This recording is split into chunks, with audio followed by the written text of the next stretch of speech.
बिस्मिल्लाहिर्रहमानिर्रहीम। फरमान मुस्तफ़ा सल्लल्लाहु तआला अलैहि वसल्लम जो दिन भर में मुझ पर 50 बार दुरूद शरीफ पढ़ेगा, क़यामत के दिन मैं उसके साथ मुसहफ़ा यानी हाथ मिलाऊंगा। सल्लु अलल हबीब। मिट्टी के बर्तन में खाना पीना सुन्नत मुबारक है। राशिद अत्तारी न्यू रूहानी इलाज लेकर पेश खिदमत है।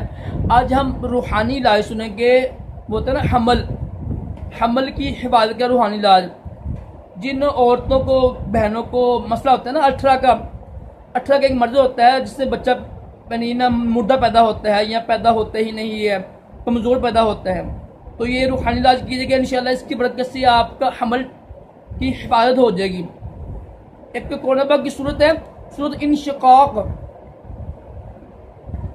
इंशिकाक की पहली 5 आयतों को ना आपने रात को सोते वक्त पढ़ कर दम करके